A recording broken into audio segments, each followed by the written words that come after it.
ज़्यादातर लोगों का ये सवाल होता है कि लाइफ में बहुत सारी चीज़ें अलग करने वाले होते हैं।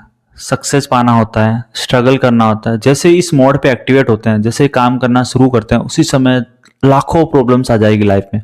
फाइनेंशियल हो सकती है, लोग छोड़ के जा रहे हैं, जिनसे ज़्यादा बहुत मोहब्बत कर रहे थे वो ब्रेकअप्स कर रहे हैं। तो ये सारी चीज़ें क्यों होती है? देखो, ये सारी इसलिए होती है क्योंकि आप अपोजिट चल रहे हो अपनी लाइफ में उन चीज़ों से जिसमें आप नॉर्मली चल रहे थे पहले। अब आप अपोजिट ही काम कर रहे हो क्योंकि आप अपने आप को बदलना चाहते हो। आप एक रिस्क ले रहे हो जिसमें आप पैसा बनाना चाहते हो, सफल होना चाहते हो। इसीलिए प्रॉब्लम्स आती है। क्यों? अगर आपको 1 किलोमीटर पैदल चलना है, 2 किलोमीटर चलना है, 3 किलोमीटर चल रहा है, इजीली चल पाओगे क्योंकि दुनिया के सारे लोग पैदल ही तो चल रहे हैं।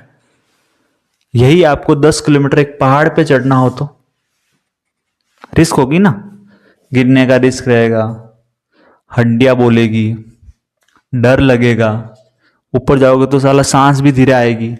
तो ये सारी रिस्क होती है। और वो भी रिस्क कैसे हो रही है? आप ग्रेविटी के अपोजिट चल रहे हो भैया, ग्रेविटी के। आप गुरुत्वाकर्षण जो बल होता है वो आपको नीचे की ओर खींच रहा है, और लेकिन आप ऊपर चढ़ रहे हो। ये आपको प्रगति देगा। वैसे ही लाइफ में जब आप हार्ड काम करने वाले स्टार्ट हो जाते हो ना, तब आपकी लाइफ में प्रॉब्लम्स आती है, लाइफ में बाधा आती है, और उन्हीं को आपको फाइट करना होता है। एक फाइटर प्लेन होता है ना, और एक पैसेंजर प्लेन होता है। डिफरेंस कितना होता है? फाइटर प्लेन में एक बंदा बैठता है और पैसेंजर प्लेन में 200-300 बंदे बैठते हैं। वो सबको, पैसेंजर को उनकी डेस्टिनेशन पे ले जाता है। वो कॉमर्शियल है, उसका काम है। लेकिन एक फाइटर प्लेन एकदम लाइट होता है। उसका क्या काम होता है पता है?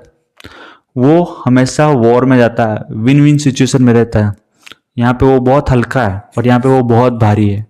वैसे ही अगर आपको अपनी लाइफ में विन विन सिचुएशन में रहना है तो आपको एकदम लाइट बनना पड़ेगा। आप यहाँ पे बहुत सारे लोगों का वेट लेके नहीं चल सकते। आप अपनी जो प्रॉब्लम्स है उनको लेके नहीं चल सकते हैं। इन प्रॉब्लम को सॉर्ट आउट करना पड़ेगा, खत्म करना पड़ेगा, तभी आप अपनी लाइफ में सक्सेस हो जाओगे।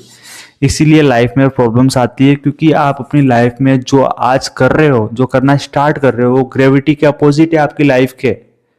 जब आप अपोजिट डायरेक्शन में स्टार्ट हो जाओगे ना, तो लाइफ में प्रॉब्लम्स आएगी। हो सकता है बहुत सारे लोग छोड़ के चले जाएंगे, बहुत सारे लोग आपको तकलीफ देंगे, फाइनेंशियल इशू आएंगे, हजारों दिक्कतें आएगी, क्योंकि आपको वहां पे यूनिवर्स चेक करता है कि आप वाकई में उस ग्रेविटी में जाने के लायक हो कि नहीं हो, उस ग्रेविटी के अगेंस्ट जाने के लायक हो या नहीं हो, सक्षम हो या नहीं हो। तो अगर आपकी लाइफ में भी प्रॉब्लम्स आ रही है, बाधा आ रही है, तो समझ जाना कि आप अपनी लाइफ में सफल होने वाले हो, या फिर आप उस मार्ग पे स्टार्ट हो गए हो। तो उसे कंटिन्यू कीजिएगा और बिलीव कीजिएगा खुद पे और उस ईश्वर पे। आई होप आपको ये कंसेप्ट समझ में आया होगा। अगर आपको ये कंसेप्ट समझ में आया ना, तो प्लीज़ वीडियो को लाइक, शेयर और चैनल को सब्सक्राइब जरूर कीजिएगा। Thank you so much for watching.